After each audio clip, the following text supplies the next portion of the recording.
La suite du grand journal de Radio J à écouter sur vos autoradios numériques, notamment Radio Line. Place maintenant à l'entretien de cette édition. Docteur Joseph Zrien, bonjour à vous. Bonjour à vous et bonjour à vos auditeurs. Et merci d'avoir accepté notre invitation. Vous êtes médecin gériatre, spécialiste des maladies infectieuses. On revient avec vous, docteur Zrien, sur la situation sanitaire en Israël. Le cabinet israélien, on l'a dit tout à l'heure, a décidé hier soir, difficilement après de longues tractations, de prolonger jusqu'à vendredi matin au moins le confinement général du pays. Cette décision, docteur Zrien, vous paraissait-elle inévitable, au moins sur le plan sanitaire ? Bien, écoutez, d'abord, je vous répondrai sur le plan sanitaire en vous disant que aujourd'hui, nous avons une situation qui est un peu complexe en Israël, avec l'équivalent d'une course-poursuite, en fait, entre la vaccination et l'extension de la pandémie. C'est-à-dire que nous essayons de vacciner le maximum de monde pour atteindre cette fameuse immunité collective qui permettrait ainsi de pouvoir à peu près revivre correctement. Cette immunité collective se situant autour de 60 à 70% de personnes. À peu près 2/3 de la population. Ah oui, tout à fait. Voilà. Et donc, c'est cette course-poursuite aujourd'hui, puisqu'il y a une multiplication de la pandémie, enfin des infections, qui est due essentiellement, dans 40 à 50% des cas, au variant anglais. Donc, nous devons aujourd'hui continuer cette vaccination massivement, en essayant de protéger la population, donc en continuant le séguer encore pendant quelques jours, le séguer étant le confinement. Docteur Zrien, le pays est confiné depuis maintenant presque un mois, ça sera le cas dans quelques jours. Quels sont les facteurs qui expliquent que l'épidémie circule toujours activement ? Vous avez évoqué il y a un instant la circulation du variant britannique. Est-ce la seule raison, le seul facteur qui explique ces données qui sont à la baisse certes, mais qui restent malgré tout assez élevées pour un confinement général ? Non, vous avez raison d'insister là-dessus. Il n'y a pas que cela. Bien sûr qu'il y a évidemment ces variants anglais qui ont compliqué un peu la situation et qui ont multiplié par 2, voire par 3 la contamination. Mais il y a aussi, c'est vrai, un certain relâchement dans toutes les mesures de protection, mesures de distance sociale ou le port du masque, ça c'est la première chose. Et puis il y a aussi des communautés qui ne sont pas très, très respectueuses de ces règles et qui font des mariages ou des fêtes ou des enterrements à plusieurs milliers de personnes, et cela est un facteur de contamination considérable. Précisément, Joseph Zrien, vous faites allusion à certaines communautés ou micro-communautés orthodoxes et à une partie de la communauté arabe israélienne, pour être très précis. Écoutez, c'est très clair. Nous avons aujourd'hui, si on réfléchit à ce qu'on appelle les clusters, vous savez, les poches de contamination importantes, eh bien, elles se situent majoritairement dans des quartiers ultra-orthodoxes et dans des quartiers arabes. Loin de moi l'idée de stigmatiser telle ou telle communauté. En fait, ce sont des faits scientifiques, c'est quelque chose qui est avéré aujourd'hui. Et nous avons, par exemple, pour un taux de contamination de 4 ou de 6 à Tel Aviv ou autour de Tel Aviv, nous avons 30 ou 25 ou 40 dans certains autres endroits du pays. Donc ça, c'est une réalité.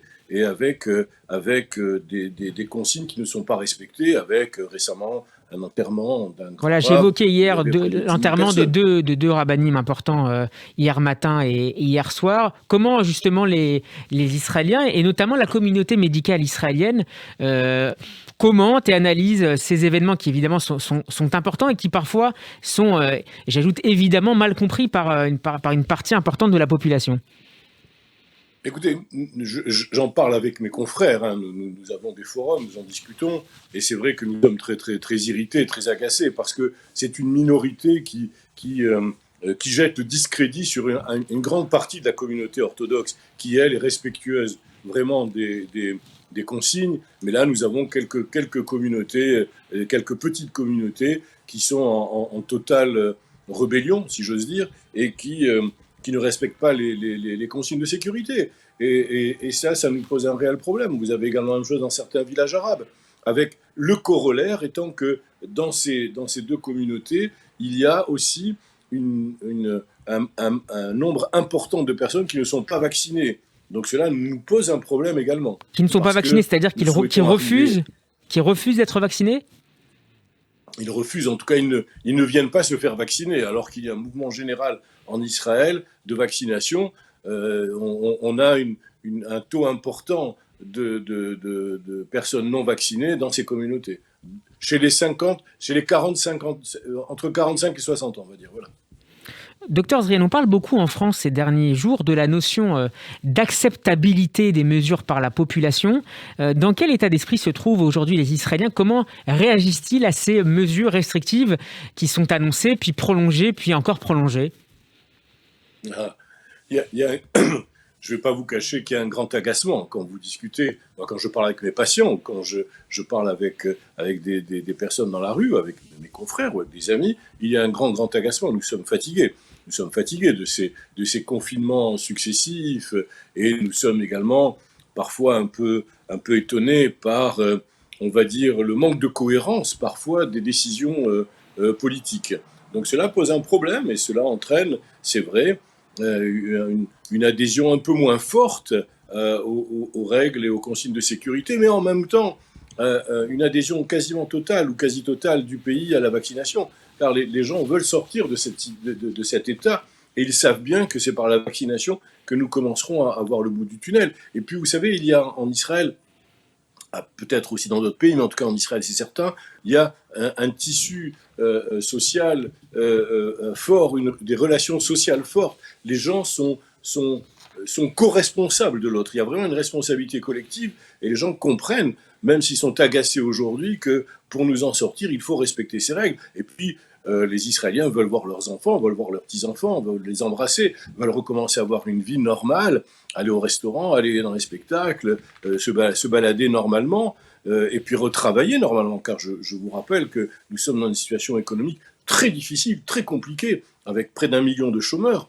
et avec peut-être, nous dit-on, entre 80 et 100 000 petits commerces qui ne pourront pas rouvrir, car cela vraiment a entraîné une situation économique dégradée, et il faut aujourd'hui essayer d'en sortir le plus tôt possible pour pas que la casse économique soit encore plus importante. On parle beaucoup, docteur Zrien, en France et dans le monde entier, de l'efficacité de la campagne vaccinale Israël qui est menée tambour battant depuis plusieurs semaines. Est-ce que ça conduit à une forme d'enthousiasme relatif, évidemment, compte tenu du contexte général, parmi les Israéliens qui sont fiers de réussir à mettre en place cette stratégie vaccinale, alors que d'autres pays, notamment la France, ont plus de mal à le faire pour des raisons qu'on évoque régulièrement. Est-ce que ça fait naître de l'optimisme, de l'espoir? Oui, je souris parce que vous savez combien les Israéliens sont fiers de leur pays et de leur réalisation. Il y a toujours cette fierté importante chez les Israéliens. Et c'est vrai qu'il y a une sorte de satisfaction par rapport à ce qui se passe dans les autres pays, en tout cas en ce qui concerne la vaccination. Et aussi le fait qu'on ait parlé d'Israël, laboratoire du monde, du fait que toutes les données de la vaccination étaient partagées avec les laboratoires et l'OMS. Au début, c'était un peu critiqué, maintenant c'est relativement bien accepté. Et en ce qui me concerne, moi je considère que c'est une belle aventure, parce que cette participation d'Israël et des connaissances donc liées à la vaccination qui seront partagées bien sûr avec le laboratoire, mais surtout avec l'OMS et donc avec tous les autres pays, eh bien c'est quand même un merveilleux apport d'Israël à la communauté internationale. C'est un cadeau, en fait, si j'ose dire, et j'utiliserai cette notion qui nous est chère, c'est cette notion de tikkun olam, c'est-à-dire de réparation du monde. Israël participe à la réparation du monde et va aider comme ça en donnant gratuitement toutes ces informations scientifiques et les premières de données, très haut niveau. Et ces premières données israéliennes sont encore meilleures, plus positives que celles qui avaient été publiées au tout départ par les laboratoires Pfizer et BioNTech. Une dernière question, docteur Zrien. Que sait-on des modalités du déconfinement à venir? Quels seront les premiers secteurs à être déconfinés dans les prochaines semaines? Bien, écoutez, a priori, et d'après ce que nous savons, puisque vous savez que le confinement a été prolongé d'1 semaine encore, enfin en tout cas jusqu'à vendredi, et puis ensuite il y aura une réévaluation de la situation, et ensuite après le confinement sera levé progressivement, tout en gardant l'aéroport Ben Gurion fermé, vous l'avez entendu, hein. C'est quelque chose qui va durer pendant au moins une quinzaine de jours. Eh bien nous espérons que les écoles reprennent rapidement, c'est-à-dire qu'au moins les petits enfants, donc dans les maternelles et les petites classes, puissent retourner à l'école et que progressivement on rouvre les commerces de rue pour que cette économie qui est exsangue puisse commencer à revivre. Et automatiquement, le fait qu'on lève le séguer, donc le confinement, les gens vont pouvoir circuler à nouveau et donc se rendre dans leur lieu de travail avec toujours, bien sûr, le respect des règles de sécurité. Merci beaucoup, Dr Joseph Zdrien, d'avoir été mon invité cet après-midi. Votre interview est à retrouver sur notre site radioj.fr et en vidéo sur notre page YouTube. Bel après-midi à vous.